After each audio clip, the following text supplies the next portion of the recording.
Hey everybody, how the heck did I miss something called style transfer in Photoshop? Are we ready for this? We're going to go from this to this and a bit of a rant. We got a bonus today. Are we ready for this? Let's do it.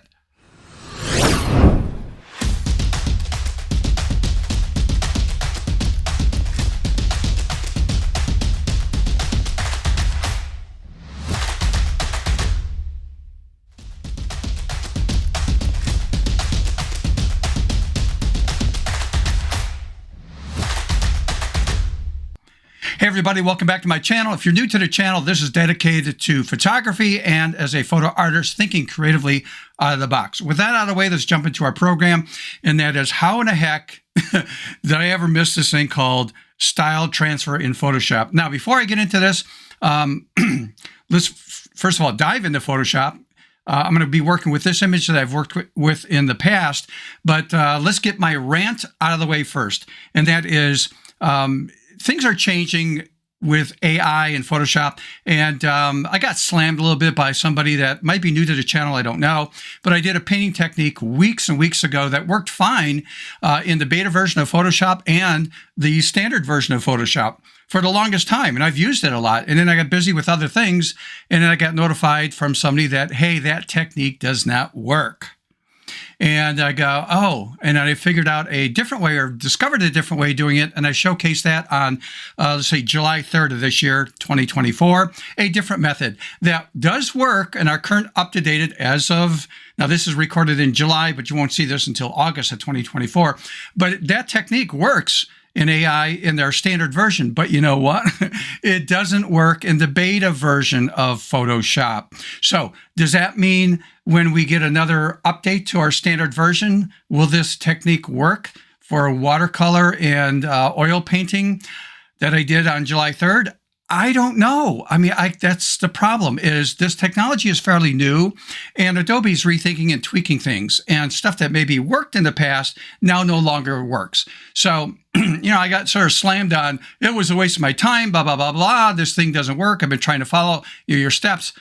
Well, dude, I'm sorry, but I didn't waste your time. It was Adobe, okay? I'm not in control what Adobe will do when they do updates and stuff. So just be aware, this is a red flag. I'm going to be using something that is sort of in the beta version a little bit.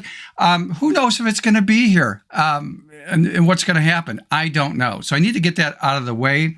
But you have to understand, using Photoshop since 1997, things come and go. People get ticked off. Why did they get rid of this feature and that feature? And why did they get rid of this utility program? I love that, the list goes on and on and on. It's part of software evolution. So enough of that rant, I'm sorry, but let's dive into the program. Now, I've used this image in the past. This will work with any kind of image. Like if you are a landscape photographer, a portrait photographer, it doesn't matter. Still life, I got to use something. So I'm going to make a suggestion. Number one, when you take the image you want to apply this, I would highly recommend on any kind of an effect for painting and stuff, where you're going to might do a little bit of abstract, I would make sure you probably work in a lower resolution image. So I'm going to give you an example. With this image, and if I go to the image drop-down menu right here in Photoshop, and I choose image size, this image you see here is about 18 by 12 inches, but notice the resolution is 100. Well, it wasn't 100. It was actually 300 as a resolution. And I will get slightly different results if I lower that resolution down. So I recommend, in fact, I've done things at 50 of a resolution, so you got to experiment. Remember, it's digital. Yes, it's going to take some time to play with it to see what you like to do best, but I dropped down the resolution to this image at 100, and what I wanted to make sure that what was activated was this checkbox right there called Resample. That way, it's throwing away information. So now you saw that when I opened up this image, my size dimension is the same, but the resolution dropped from 300 to 100. So that's my recommendation that you do first. Okay, so I'm going to click on OK on that. Now, with that said, I could be on a single layer with the background layer. It's fine. You go to Filter drop-down menu and you choose Neuro Filters. Now, this dialog box opens up, and again, heads up on this. A lot of this stuff is beta, beta, beta. You may have to download some stuff to activate this, but this is where style transfer is at. By the way, there's something here called landscape. I played it a little bit. It's like, okay. I really like this one better, and it's called style transfer. You have to activate this by clicking on the button there to turn it on. And you've got a couple categories here. There's artist styles and image styles. And what I want to do is share a technique with you, and then you could run with this and do what you want to do and be very experimental with it.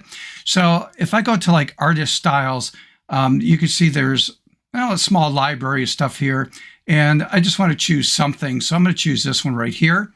And then it goes through a rendering process. So you see down in the status bar down here in the lower corner or bottom of the screen, it says it's processing this.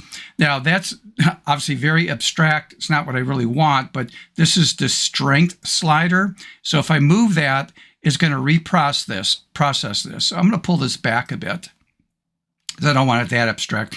The style capacity or opacity here, I'm going to drop this down a bit. Let's say about 50%. And in detail, well, it's 100%. You want to drop that down. It's going to be a little bit less detail. I mean, that's for you to play with. So let's maybe pull the strength up a little bit more. Let it reprocess that. Now, down here at the bottom, I want this to be a new layer. You have different options to choose, but I like choosing new layer. It's up to you. Click on OK. Let that process out, and it creates a brand new layer with this. Now, you might accept that and say, oh, I like this. Maybe do a little blending techniques and stuff in Photoshop by going over here to like, I don't know, overlay, soft light, that kind of stuff. Maybe multiply it and pull the opacity down. But I would consider also doing this.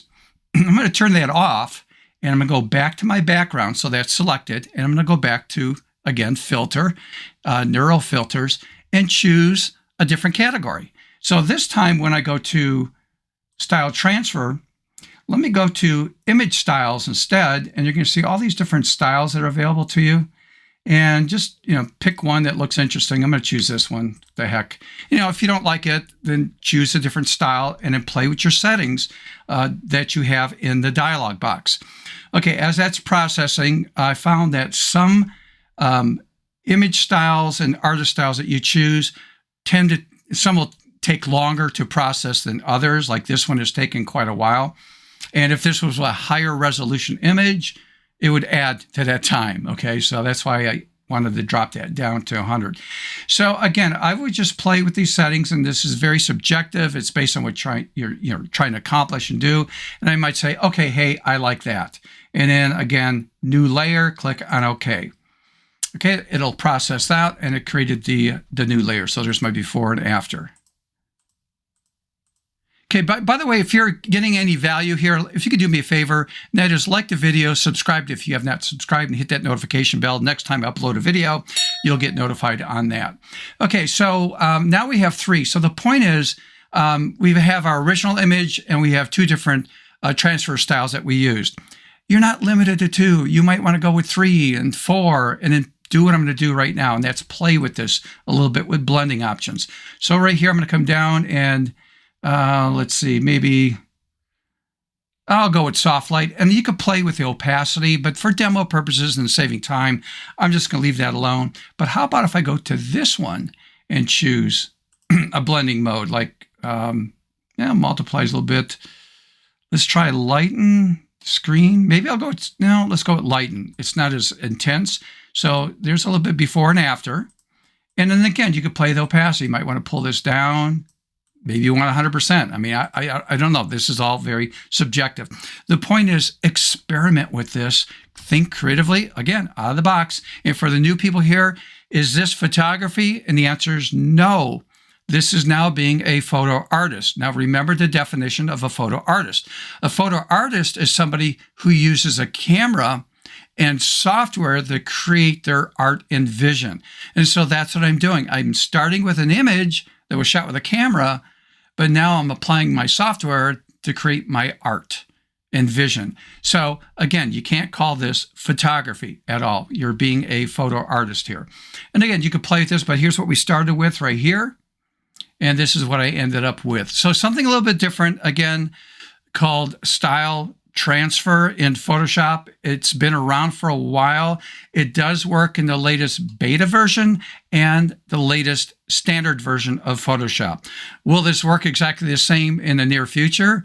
Your guess is as good as mine. Okay, so there's my warning. Be aware. Okay, Adobe's still tweaking and modifying things on our updates. So again, this is fairly new technology. Okay, so with this out of the way, grab one of your images and try this technique and see what you can come up with. Until next time, again, get that camera out. Think creatively, literally out of the box. Till next time, see ya.